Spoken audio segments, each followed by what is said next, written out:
Job calendar మేరకు police, fire, jail శాఖల్లో ఉద్యోగ ఖాళీలు భర్తీ చేస్తామని హోంమంత్రి అనిత అన్నారు. తిరుపతి స్పెషల్ సబ్ జైలులో తనిఖీలు చేసిన హోంమంత్రి అనిత వసతులపై ఖైదీలతో మాట్లాడారు. ఖైదీలలో సత్ప్రవర్తన రావాలన్నారు. తిరుపతిలోని స్పెషల్ సబ్ జైలు విస్తీర్ణం తక్కువగా ఉందని, ఈ విషయంపై ప్రభుత్వంతో మాట్లాడి తదుపరి చర్యలు తీసుకుంటామన్నారు. సంచలనమైన కేసులను త్వరితగతిన విచారించడానికి ఫాస్ట్ ట్రాక్ కోర్టులు పనిచేయనున్నాయన్నారు. కొన్ని పోలీస్ స్టేషన్స్ కానీ, సబ్ జైల్స్ కానీ, అక్కడ సెంట్రల్ జైల్స్ కానీ విజిట్ చేయడం మాకు అలవాటు. దానిలో భాగంగానే ఈరోజు తిరుపతి వచ్చిన తర్వాత తిరుపతి సబ్ జైలు కూడా ఈరోజు విజిట్ చేయడం జరిగింది. ఎందుకంటే పర్టికులర్గా తిరుపతి సబ్ జైలుకి రావడానికి గల బలమైన కారణం ఏంటంటే, ఇది ఆల్రెడీ డిస్ట్రిక్ట్ హెడ్ క్వార్టర్ కింద వచ్చినప్పుడు కంపల్సరీగా ఇక్కడ ఒక జిల్లా జైలు అన్నది ఏర్పాటు చేయాల్సిన అవసరం ఉంది. ఈరోజు ఇక్కడికి వచ్చిన తర్వాత ఇప్పటికే 140 మెంబర్స్ ఉన్నారు. కెపాసిటీ ఆఫ్ 120, బట్ 140 మెంబర్స్ ఈరోజు ఇక్కడ ఉండటం, అందులోనే మనకి లేడీ ప్రిజనర్స్ కొంతమంది ఇక్కడ కూడా ఉండడం జరిగింది. అయితే వీళ్ళకి ఒక సపోర్టివ్గా కంపల్సరీగా ఒక మంచి జైలు మనం ఇక్కడ కన్స్ట్రక్ట్ చేయాల్సిన అవసరం ఉంది. దాని మీదనే ఇప్పుడు ఒకసారి అధికారులతో కూడా చర్చించడం జరిగింది. ఒకసారి కలెక్టర్ గారితో కూడా మాట్లాడి ఇన్ కేస్ అంటే ఇక్కడ కనుక కోర్టు ఎక్కడికైనా షిఫ్ట్ అయితే ఇక్కడ దీన్ని మనం ఏదైనా అలాట్మెంట్ చేయించుకోవడానికి అవుతుందా, లేదు అనుకుంటే కొత్త ప్లేస్ ఏదైనా మన అలాట్మెంట్ అయితే కనుక జైలు అక్కడ కన్స్ట్రక్ట్ చేస్తే కనుక జిల్లా జైలు అవసరం. కాబట్టి ఈరోజు అదొకటి చూసాం. ఈరోజు ఖైదీల భద్రత ఒకటి మా బాధ్యత కింద తీసుకుంటున్నాం. దానిలో భాగంగానే సుమారుగా ఈ చిన్న 70 సెంట్స్ అన్నారు నాతో పాటు, ఈ విస్తీర్ణం అంతా కూడా 70 సెంట్స్, అందులోనే దగ్గర 26 నుంచి 30 సీసీటీవీ కెమెరాస్ పెట్టుకొని కంటిన్యూ మానిటర్ చేసుకొని ఎక్కడా కూడా వాళ్ళకి ఎటువంటి ఇబ్బంది కలగకుండా చూసుకోవాలి. అట్ ద సేమ్ టైం వాళ్ళు కూడా ఒక పరివర్తన రావాలి. నేను ఇందాకే లోపలికి వెళ్ళినప్పుడు చెప్పాను ఒక మాట, హాస్పిటల్కి జైలుకి వచ్చిన తర్వాత మళ్ళీ రావాలని కోరుకోకూడదు, గుడికి వెళ్తేనే మళ్ళీ వచ్చి దర్శనం చేసుకోవాలని కోరుకోవాలి. అంతే తప్పించి హాస్పిటల్కి వెళ్ళినా అదేవిధంగా జైలుకి వచ్చినా కూడా ఎట్టి పరిస్థితులు మళ్ళీ రావాలని కోరుకోకూడదు. ఆ పరివర్తన అన్నది ఇక్కడి నుంచే స్టార్ట్ అవ్వాలి. దానికి మీరందరూ కూడా దోహదపడాలని చెప్పడం జరిగింది.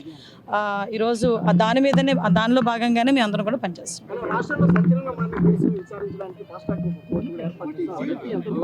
యాక్చువల్గా ఇప్పుడు ఏదైనా సంచలనమైన కేసులు ఉన్నాయనుకోండి, దానికి ఆల్రెడీ ఫాస్ట్ ట్రాక్ కోర్ట్స్ ఉన్నాయి, ఆ కోర్టులు నడుస్తున్నాయి. ఆ కోర్టులో ఎక్కడ ఇబ్బంది లేదు. ఇన్ కేసు అంతకు మించి ఏదైనా ఉన్నాయనుకున్నా కూడా కొత్త స్పెషల్ కోర్టులు ఏర్పాటు చేయడానికి గవర్నమెంట్ సిద్ధంగా ఉంది. జైలు మీద అవగాహన తెలిపించే విధంగా కూడా తెలంగాణలో ఒక సిస్టమ్ తీసుకొచ్చారు. ఆ విధంగా కూడా ఏపీలో కూడా ఏమన్నా తీసుకొచ్చి అంటే 500 రూపాయలు కట్టి జైల్లో అక్కడ ఉన్నటువంటి వాటిని వివరించే దిశగా కూడా ఇటు తెలంగాణ. యాక్చువల్గా మీకు విషయం ఏంటంటే, జైల్స్ అనేవి ఏంటంటే ఒక పరివర్తనకి రావడానికి ఒక మెయిన్ ప్లేసెస్ అండి.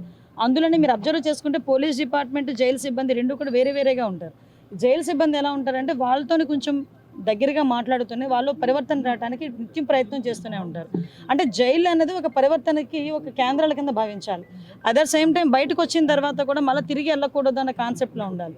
దాని మీదనే పెరోల్ ఒకేలా ఇచ్చి బయటకు వచ్చిన తర్వాత కూడా వాళ్ళ మీద మానిటర్, కానీ బెయిల్ మీద బయటకు వచ్చే వాళ్ళ హ్యాబిచువల్ అవ్వకుండా వాళ్ళ మీద మానిటర్ కూడా ఈరోజు మేము చేపడుతున్నాం. జైలుకి అయితే మాత్రం ప్రక్షాళన జరుగుతుంది.